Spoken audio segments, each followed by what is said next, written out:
date আজি 25 ডিসেম্বৰ সময় 2:51 আজি মনডে আজি খ্ৰীষ্টমাছৰ কাৰণে মাৰ্কেট বন্ধ আছে সেই কাৰণে আপোনালোকৰ বাবে এটা লাৰ্নিং ভিডিও লৈ আহিছো ভিডিওটো হৈ গল অপচনৰ বেসিক খিনি সিম্পল বহুত মানুহে নাজানে অপচন বস্তুটো কল মানে কি পুট মানে কি সেই বিষয়ে একেবাৰে সিম্পল সহজে বুজি পাব সেই কাৰণে প্ৰথম আমি আৰম্ভ কৰিছো অপচন কল বুলি ক'লে আমি সকলোৱে জানো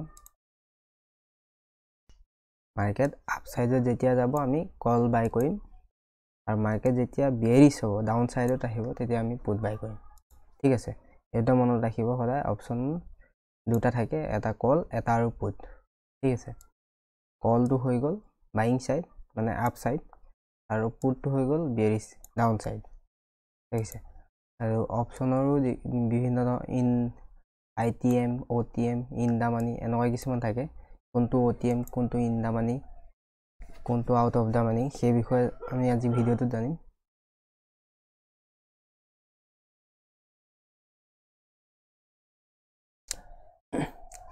আইটিএম মানে ফুল ফর্ম হৈ গল ইন দা মানি এটো দেখিছে আৰু এটিএম মানে হৈ গল এট দা মানি আৰু ওটিএম মানে হৈ গল আউট অফ দা মানি আৰু আকৌ চাই লওক আইটিএম মানে হৈ গল ইন দা মানি এটিএম মানে হৈ গল at the money out of the OTM মানে হৈ গল আউট অফ দা মানি ঠিক আছে এইকেইটা মনত ৰাখিব সদায় আমি এতিয়া শৰ্ট ফৰ্ম দি ইউজ কৰিম শৰ্ট ফৰ্ম গিটা কি হল এটিএম আইটিএম আৰু ওটিএম ঠিক আছে আইটিএম এটিএম ওটিএম আইটিএম মানে হৈ গল ইন দা মানি এটিএম মানে হৈ গল at the money out of the money মানে ওটিএম মানে আউট অফ দা মানি ঠিক আছে প্রত্যেকে কেনেকৈ ধৰণৰ অপচন চেইনটো চালে আপুনি কেনেকৈ কোনটো ওটিএম কোনটো এট দা মানি কেনেকৈ ধৰিব পাৰিব সেই বিষয়ে আমি জানিম অপচন জনাৰ আগতে আপুনি স্পট প্ৰাইস স্ট্ৰাইক প্ৰাইস এই দুটা বিষয়ে জানিব লাগিব যেতিয়া মাৰ্কেট যেতিয়া লাইভ চলি থাকে আপুনি ইনডেক্সৰ চাৰ্টখন চাই ট্ৰেডিং ভিউতে হওক বা আপোনাৰ ব্ৰকাৰ চাৰ্টত ব্ৰকাৰ ট্ৰেডিং ভিউ চাৰ্টে হওক বা ব্ৰকাৰৰ চাৰ্টে হওক স্পটত কিছুমান লাইভ চাৰ্ট চলি থাকে ন লাইভ চাৰ্ট চলি থকাটো কোৱা হয় স্পট প্ৰাইস ঠিক আছে লাইভ যোনটো চাৰ্ট চলি আছে নিফটিয়ে হওক বা বেংক নিফটি হওক ধৰক আজি বেংক নিফটি বৰ্তমান চলি আছে আপুনি ধৰি লওক আজি বন্ধ আছে মাৰ্কেট ক্লোজ হৈছিল সেইদিনাখিনি শুকুৰবাৰে ক্লোজ হৈছিল 21349 মানে 50 নিফটি 50 পইণ্টে এটা ষ্ট্ৰাইক বাই ষ্ট্ৰাইক আৰু বেংক নিফটি 100 পইণ্টে স্পট প্ৰাইস বুলি ক'লে আমি কোনটো বুজিম এতিয়া যোনটো লাইভ চাৰ্টত যোনটো প্ৰাইস বৰ্তমান চলি আছে সেই প্ৰাইসটো স্পট প্ৰাইস বুলি কোৱা হয় আৰু সেই স্পট প্ৰাইসটো চাই আমি অপচন চেইনত গৈ ষ্ট্ৰাইক প্ৰাইসটো সিলেক্ট কৰিব লাগে ঠিক আছে স্পট প্ৰাইস বুলি ক'লে আমি কোনটো কম যোনটো মাৰ্কেটত লাইভ চলি আছে ঠিক আছে স্পট প্ৰাইস আৰু ষ্ট্ৰাইক প্ৰাইসটো আমি সিলেক্ট কৰিম অপচন চাৰ্টত গৈ ঠিক আছে এতিয়া আমি ধৰি ললো মাৰ্কেট বৰ্তমান চলি আছে 21350 অপচন চাৰ্টত গৈ যদি আমি এট দা মানি বাই কৰিব লাগে বা out of the money by কৰিব লাগে সেই বিষয়ে আমি চাবলৈ হলে আমি অপচন চাৰ্টখন খুলিব লাগিব অপচন চাৰ্ট খোলা আগতে মই বেলেগ এখন চাৰ্ট আপোনালোকক দেখাই দিওঁ অপচন চাৰ্টটো এনেকৈ থাকিব বাওঁ সাইডে থাকিব কল অপচন থাকিব ওপৰৰ সাইডত আৰু সোঁ সাইডে থাকিব পুট অপচন আৰু মাজত থাকিব এনেকৈ ষ্ট্ৰাইক প্ৰাইস ঠিক আছে মই কৈছো যে ষ্ট্ৰাইক প্ৰাইসটো যে এনেকৈ এটো ষ্ট্ৰাইক প্ৰাইস বাওঁ সাইডে থাকিব কল অপচন আৰু সোঁ সাইডে থাকিব অপচন চেইনত পুট অপচন আৰু মাজত থাকিব ষ্ট্ৰাইক প্ৰাইসৰ পুনে বৰ্তমান মানে অপচন চেইনৰ মানে যোনটো ষ্ট্ৰাইক প্ৰাইস ধৰক এটা মাৰ্কেট বৰ্তমান লাইভ মাৰ্কেটত কিমান চলি আছে বুলি ধৰিলো আমি চাই লওঁ স্পট প্ৰাইস আমাৰ বৰ্তমান কিমান চলি আছে স্পট প্ৰাইস চলি আছে আমাৰ বৰ্তমান এতিয়া লাইভত চলি আছে আমি ধৰি লৈছো 21350 হলে এটা অপচন চেইনত আপুনি চাব 21350 কোন ডখৰত আছে এটো চোৱাৰ লগে লগে এটো আমাৰ ইয়াত আছে 21350 তাত দুইটা সাইডে আমি এট দা মানি মানে এটিএম বুলি কম কল সাইডে হোক বা পুট সাইডে হোক এটিএম হ'ব দুইটা যোনটো লাইভ চাৰ্টত যোনটো প্ৰাইজত চলি আছে বৰ্তমান প্ৰাইস তাক কোৱা হ'ব এট দা মানি আমি এতিয়া বৰ্তমান কল অপচনটো চাম কল অপচনটো মানে কোনটো ইন দা মানি বুলি কম এটা কথা মনত ৰাখিব সদায় যোনটো বৰ্তমান লাইভ চাৰ্টত চলি আছে সেইটো প্ৰাইজৰ স্ট্ৰাইক প্ৰাইসটো কোৱা হ'ব এট দা মানি পুটে হোক বা কলে হোক এটোটা বুজি পালো আমি এট দা মানি কোনটো হ'ব যোনটো ৰিসেন্ট স্পট প্ৰাইসত যোনটো লাইভ চাৰ্টত যোনটো প্ৰাইস চলি আছে তাক কোৱা হ'ব এট দা মানি ঠিক আছে আমি এটা কল অপচনটো জানি লওঁ সিম্পলকে কল অপচনটো জানিবলৈ হলে আমি এতিয়া লাইভ চাৰ্টত কিমান চলি আছে 21350 50 চলি আছে এক কোৱা হয় কি দুইটা সাইডে কোৱা হ'ব এট দা মানি এতিয়া কল সাইডৰটো কোৱা হ'ব এট দা মানি ধৰক আমি 21350 চলি আছে আমি আউট অফ দা যদি মানি বাই কৰিব লাগে এতিয়া আমি 21350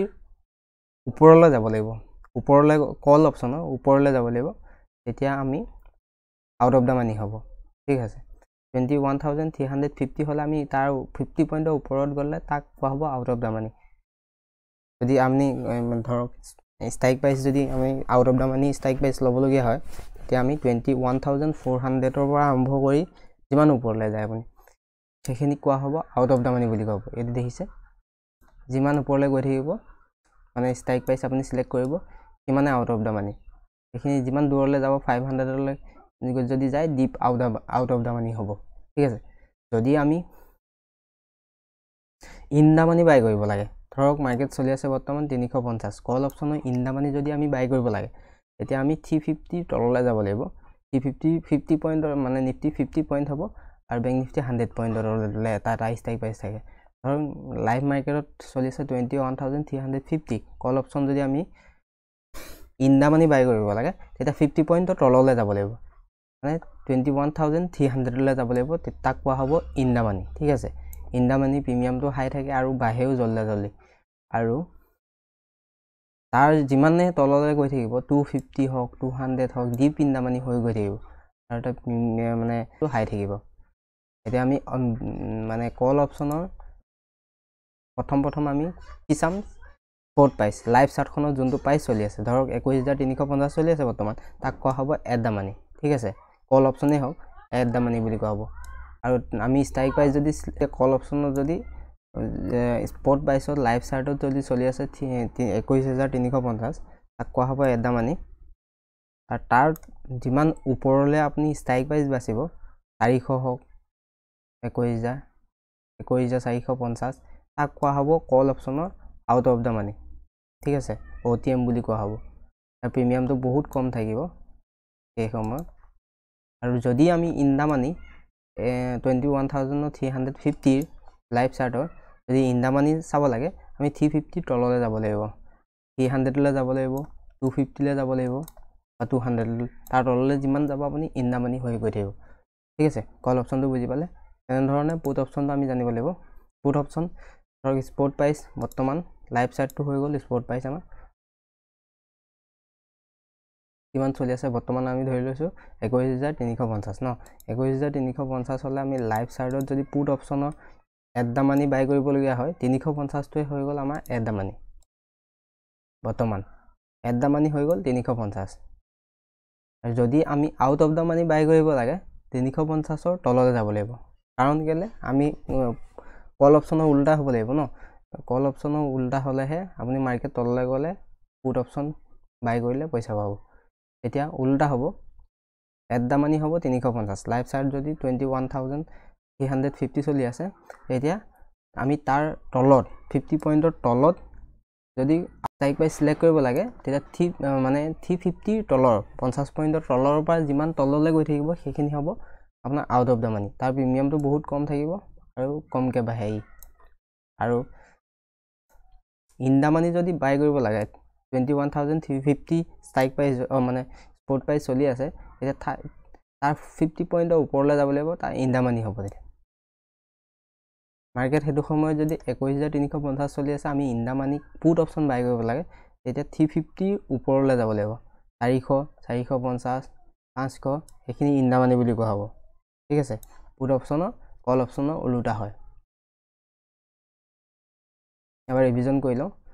ধৰক মাৰ্কেটত স্পট প্ৰাইচ লাইভ প্ৰাইচ চলি আছে 21350 আমি পুট যদি এট দা মানি বাই কৰিব লাগে 350 আমি ষ্ট্ৰাইক প্ৰাইচ সিলেক্ট কৰিব লাগিব তাক কোৱা হ'ব এট দা মানি ATM ঠিক আছে যদি আমি আউট অফ দা মানি হেতু সময়ত সিলেক্ট কৰিব লগিয়া হয় তেতিয়া আমি বাই কৰিব লাগিব ষ্ট্ৰাইক প্ৰাইচ সিলেক্ট কৰিব লাগিব 21300 50 পইণ্ট তললৈ যাব লাগিব out of the money put অপশ্যনৰ আৰু যিমান তললৈ গৈ থাকিব তাক আউট অফ দা মানি বুলি কোৱা হ'ব আৰু যদি ইন দা মানি বাই কৰিব লাগে বৰ্তমান 21350 লাইভ চাৰ্টত চলি আছে পুট অপশ্যনৰ ইন দা মানি যদি বাই কৰিব লাগে হয় তেতিয়া আমি 50 পইণ্টৰ ওপৰলৈ যাব লাগিব ওপৰৰ পৰা যিমানখিনি 400 হওক 450 হওক 600 হওক এইখিনি কোৱা হ'ব in the money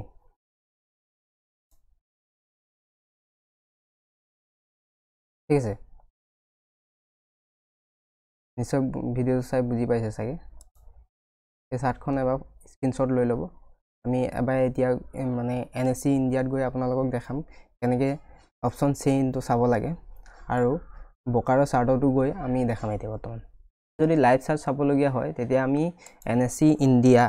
of Nifty যদি নিফটি চাব লাগে মই নিফটিয়ে দেখাই আছোঁ NSE ইণ্ডিয়া অপশ্যন চেইন এইটো দেখিছে নহয় এইফালে মন কৰিব NSE ইণ্ডিয়া অপশ্যন চেইন এইফালে দেখিছে এইটো আমি সাৰ্চ কৰিব লাগিব সাৰ্চ কৰি দিয়াৰ লগে লগে প্ৰথমতে আহিব এইটো দেখিছে অপশ্যন চেইন ইকুইটি ডেৰিভেটিভ প্ৰথম লক্ষ্য কৰিব এইটো ইকুইটি ডেৰিভেটিভ ঠিক আছে এইটো আমি ক্লিক কৰিব লাগিব ক্লিক কৰাৰ লগে লগে এখন চাৰ্ট খুলিব তাকে কোৱা হয় এখন অপশ্যন চাৰ্ট বেংক নিফটি হওক উইকলি এক্সপায়াৰি হয় বেংক নিফটিক বাৰে এটা এক্সপায়াৰি থাকে আমি এতিয়া মাৰ্কেট বৰ্তমান স্পট প্ৰাইচটো চাই ল'ম বৰ্তমান লাইভ মাৰ্কেটত গৈ আমি স্পট প্ৰাইচ চাই ল'ম কেনেকৈ চাব লাগিব বৰ্তমান লাইভ মাৰ্কেটত চলি আছে 21350 আমি অপশ্যন চেইনত গ'লো 21350টো ক'ত আছে সেইটো চাব লাগিব ফাৰ্ষ্ট টাইম মানে এট দা মানিটো আমি আগত চাব লাগিব এইটো দেখিছে 21350 এইখিনি দেখাই দিছোঁ এইটো দেখিলে 21350 ইয়াক দুইটা সাইডত কোৱা হ'ব এট দা মানি দুইটা সাইডত কি বুলি কোৱা হ'ব ATM এইটো মনত ৰাখিলে হ'ল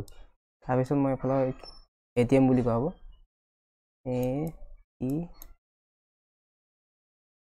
ATM বুলি কোৱা হ'ব আৰু বাওঁ সাইডে থাকিব কল অপশ্যন আৰু সো সাইডে থাকিব পুট অপশ্যন এইটো সদায় মনত ৰাখিব বাওঁ সাইডে কল অপশ্যন থাকিব সো সাইডে পুট অপশ্যন থাকিব আৰু প্ৰথম লাইভ মাৰ্কেটত যোনটো প্ৰাইচ চলি আছে সেই প্ৰাইচটো ওচৰা-ওচৰি যোনটো থাকিব সেইটো দুইটা সাইডে কোৱা হ'ব এট দা মানিটো মনত ৰাখিলে বাকিখিনি ইজি হৈ যাব আৰু এতিয়া আমি যদি কল অপশ্যনৰ ইন দা মানি চাব লাগে বৰ্তমান লাইভ মাৰ্কেটত চলি আছে 21350 ইন দা মানি চাব লাগে তেতিয়াহ'লে আমি 21300 চাব লাগিব 21250 চাব লাগিব বৰ্তমান লাইভ মাৰ্কেট যদি 350 চলি আছে এইটো কথা কৈ আছোঁ ইমান এইখিনি হৈ গ'ল ইন দা মানি এইখিনি কল হয় এইটো কল আৰু এইখিনি পুট এই ওপৰখিনি সব হৈ গ'ল ইন দা মানি আৰু যিমান আপুনি 350 তললৈ যাব সেইখিনি হৈ গ'ল out of the money call অপশ্যনৰ এইখিনি আউট অফ দা মানি ঠিক আছে এইকেইটা মনত ৰাখিব নিফটি NSE ইণ্ডিয়াত যোৱাৰ পিছত আপুনি ফাৰ্ষ্ট টাইম লাইভ মাৰ্কেটত যোনটো প্ৰাইচ চলি আছে সেই প্ৰাইচটো মিলাই লৈ চাই ল'ব এনেকৈ ৰাউণ্ড ইডাল চিন ধৰিব পাৰিবই এইটো ডাৰ্ক কালাৰ হৈ আছে এইফালেও ডাৰ্ক কালাৰ হৈ আছে তাৰ মাজৰ যোনটো লাইন হয় সেইটো এট দা মানি বুলি কোৱা হয় আৰু কল অপশ্যনত আমি ইন দা মানি চাবলৈ হ'লে ওপৰলৈ যাব মানে তললৈ যাব লাগিব ধৰক 350 চলি আছে 300 250 সেইখিনিলৈ যাব লাগিব যদি out of the money call অপশ্যনৰ আউট অফ দা মানি যাবলগীয়া হয় 350 যদি লাইভ চাইট চলি আছে 21000 তেতিয়া আমি 450 সেইখিনি কল অপশ্যনৰ আউট অফ দা মানি হ'ব তেনে ক্ষেত্ৰত পুট অপশ্যনতো হ'ব ওলোটাটো যদি 21350 চলি আছে লাইভ মাৰ্কেটত তেতিয়া আমি মানে ইন দা মানি যদি বাই কৰিব লাগে তেতিয়া আমি 400 450 500 সেইখিনি হ'ব আমাৰ ইন দা মানি আৰু আউট অফ দা মানি হ'ব 300 আউট অফ দা মানি হ'ব 250 আউট অফ দা মানি হ'ব 100 150 আউট অফ দা মানি হ'ব কাৰণ কেলে পুট অপশ্যন মাৰ্কেট তললৈ গ'লে পইচা পায় কল অপশ্যন মাৰ্কেট ওপৰলৈ গ'লে পইচা পায় ফাৰ্ষ্ট টাইম আপুনি চাৰ্টখন খোলাৰ লগে লগে ফাৰ্ষ্টত এট দ্য মানিটো চাই ল'লে আপুনি বুজি পাই যাব যদি আপোনাৰ ফায়াৰ ট্ৰেডিং প্লেটফৰ্মটো আছে এতিয়া আপুনি ইয়াত গ'লে চাৰ্টটো খোলাৰ পিছত নিফটি চাৰ্টটো উলিয়াই ল'ব চাৰ্চ কৰি ৰাইট ক্লিক কৰাৰ পিছত ইয়াতে চাব যে অপশ্যন চেঞ্জ বুলি এটা অপশ্যন থাকে ইয়াত একদম ধুনীয়াকৈ দি থোৱা থাকে এইফালে হৈ গ'ল কল এইফালে হৈ গ'ল পুট এইটো ষ্ট্ৰাইক প্ৰাইচ আৰু বৰ্তমান মাৰ্কেট চলি আছে কিমান চলি আছে 21350 এইটো হয়তো দুইটা চাইডৰ হৈ গ'ল এট দ্য মানি আৰু এই ওপৰ চাইডটো হৈ গ'ল কল অপশ্যনৰ ইন দ্য মানি আৰু তলৰ চাইডটো হৈ গ'ল কল অপশ্যনৰ আউট অফ দ্য মানি ঠিক আছে এনেধৰণে পুট অপশ্যনৰ ওপৰখিনি হৈ গ'ল আউট অফ দ্য মানি আৰু তলৰখিনি হৈ গ'ল ইন দ্য মানি মুঠতে NSE ইণ্ডিয়াতকৈ আমাৰ এইটো মানে ইয়াত গ'লে আপুনি ডেল্টাও চাব পাৰে ডেল্টা মানে এইখিনি বাৰু দীঘলীয়া বেলেগকৈ আমি এদিন বুজিব লাগিব ডেল্টা ইমান পইণ্ট এই ডেল্টা প্ৰাইচটো ইয়াত শ্ব' কৰি থাকে আৰু LTP বৰ্তমান প্ৰাইচটো OI কিমান চলি আছে বৰ্তমান OI সেইখিনিও দেখায় এইবোৰ বিষয়ে মই প্ৰত্যেকটো এটা ভিডিঅ' বনাম ডেল্টানো কি OI কি বস্তু সেই বিষয়ে ডেল্টা থিটা গামা এইবোৰ বহুত থাকে চিম্পল কথাখিনি জানি লোৱাটো মেইন ইমানখিনি জানিবলৈ দৰকাৰ নাই আমি ডেল্টাটো খালি জানিব লাগে ডেল্টা আৰু গামাটো অলপ জানিব লাগে আৰু থিটাটো জানিব লাগে অলপ টাইম দিকে হয় এই বিষয়ে মই ভিডিঅ' বনাম আগত এই বস্তুখিনি জানি ল'লে ভাল ঠিক আছে যদি ভিডিঅ'টো ভাল লাগে লাইক শ্বেয়াৰ কৰিব